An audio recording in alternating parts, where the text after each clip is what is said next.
What's good, fam? Eric here. The main topic of this video was going to be getting back into the gym. Considering the fact that gyms are probably going to be closed again, it doesn't really make sense. We are going to go into a audio commentary of the workout, and there will be a physique update at the end. So if you guys are curious to see the physique, if you want to skip around, please feel free to do so. Let's head into the workout. So unfortunately, this warm-up actually got cut short. My gimbal, which was fully charged, for whatever reason, it must not have been balanced all the way. It glitched out and it faced the ceiling. I had to just skip this entire warm-up sequence for this particular workout. Don't worry, however, my upper body workout later on in the video does show that warm-up, so we'll be able to go into a little more detail. But just know that I usually structure those and they're different from each day. I'll be posting those up on Instagram. Here's the link here. What you're gonna do is follow me there, and you're gonna be seeing all my IGTVs. That's where I upload a lot of my warm-ups. So that's gonna be your main hub if you wanna watch those. They're all different. A lot of them sharing some commonalities, but mostly different. As you can see, I'm warming up here, getting all the way up to a blue. I remember when I first injured my knee, I could barely even just do this. So every time I get a chance to put any weight in my hand, it's just a good time. So now we're starting to feel much better. Things are starting to look better. I'm starting to feel activation and engagement because of the warm-ups that I'm doing. I'll usually go and I'll play around with the bar a little bit after I get done stretching. And usually that stretching will consist of non-resistance movements. So usually body weight stuff, just kind of getting the body mobile, moving around, getting things working again. And then I'll go and I'll do a couple of deadlifts as you're seeing here. Once I finish off these deadlifts, then I'll make that assessment. I'll say, okay, how do things feel? Is there anything that I can do right now to help improve that sensation that I should be getting? And usually that involves some abdominal movements, it involves some stability movements, and so this is what we're doing here. I'll take you over here, and you guys are gonna see a couple of different variations that I'll do to kind of get my body ready to continue deadlifting. We'll start with the Copenhagen side plank, where I'll kind of go through some thoracic rotations, really focusing on driving that elbow into the ground and rotating. You'll notice that other leg is hovering above the ground, and I'm thinking about pulling it towards the other leg, so I'm activating that inner adductor, activating that inner thigh. That's definitely really important, especially in conventional deadlifting. So definitely working on a lot of weaknesses in a couple of moves here. Then we go right into just a lying heel dig, so I'm driving my heels down into that bench, squeezing the glutes and kind of lifting my pelvis up, and that's allowing me to, brace my lower back and my core. Also, we're doing a little bit of a posterior tilted kind of press, decline press, really good for activating the front of the body. Doesn't really necessarily apply for deadlifting, but something that I like to kind of throw in there to get a little bit of extra movement happening and get the body working even more together in unison. Now we're working up into so much heavier weight. You can see I'm getting much more aggressive with my pulls. Things are feeling good, things are looking good, and I actually want to leave it here. I want you guys to be able to enjoy the video and enjoy the content in and of itself. So with that being said, I'll catch you guys in the next clip.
You're doing a good? High five. You're doing a good. Go get it. Go get it. Go get it. Go get that thing. Go get that thing.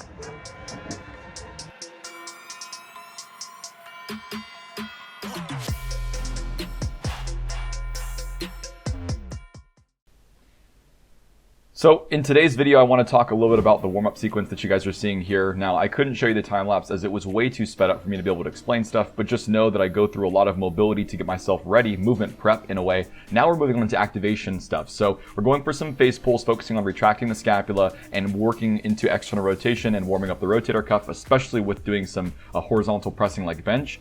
I'm then going to move on right into my secondary movement. So I've already done a form of thoracic extension and rotation, but this one's a little bit more of a breathing focused one. So I'm taking my time, I've got my hands up over my head, really focusing on really rounding that back out and pushing into that bar, as well as rolling over and trying to extend over the bar. From there, I move into just kind of rotation, squeezing the pad with my knees to kind of keep my pelvis in place as I kind of go through rotations. As I kind of get ready, I start analyzing how I feel, and part of that is really taking a moment to engage the core, especially in bench. A lot of people kind of neglect that, so this is a really good one. You'll notice I have my heels up against the box, and then I'm driving my elbows into that ball as I kind of go into these almost like plank pushes.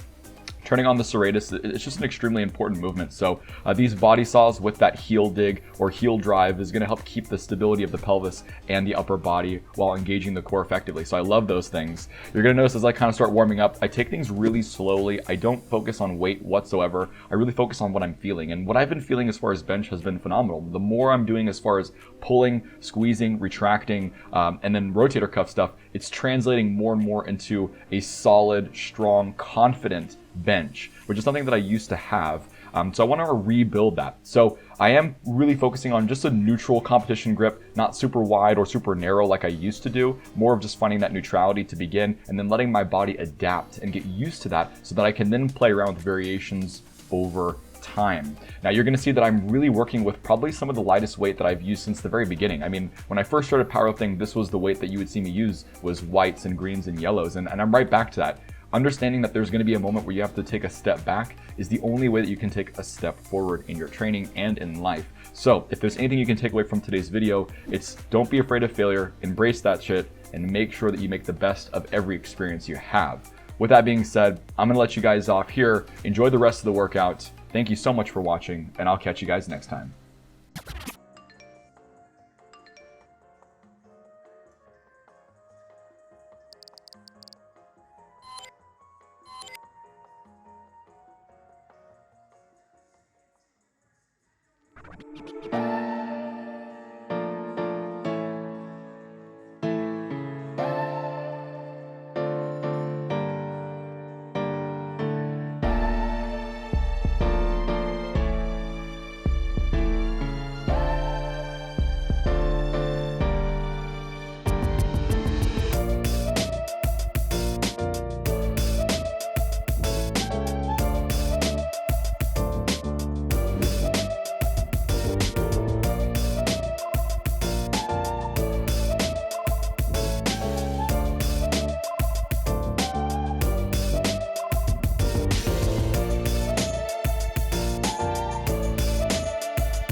guys.